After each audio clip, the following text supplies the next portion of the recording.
গরু মাংস দিয়ে আলুর একটা কারি বানাইলাম। তো অনেকে কমেন্ট করে না আপা সপ্তাহ কদিন গরু মাংস রান্ধো।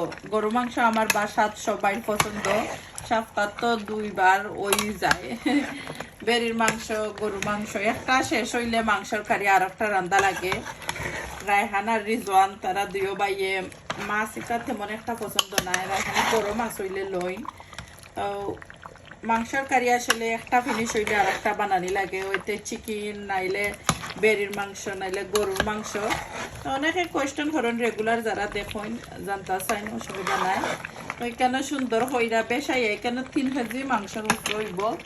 তো বেশাইয়া সুন্দর হইরা নাইস হইরা মিক্স হইরা দিলাম। তো এখানে দেখতে পাররা ফুল রেসিপি দেখতে চাইলে ইউটিউব চ্যানেলও আছে, দেখতে পারবা ফুল রেসিপি আমার ইউটিউব চ্যানেলে আমি সবসময় তৈ।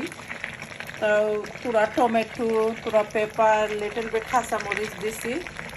কাঁচামরিচ দিন যেন নাইস একটা ফ্লেভার আয় কারির মধ্যে।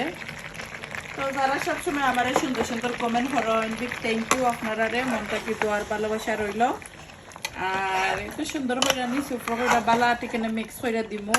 আর এখন কোনো জুল আট করতাম না, বেলায় খাইমু মাংসর কারিটারে।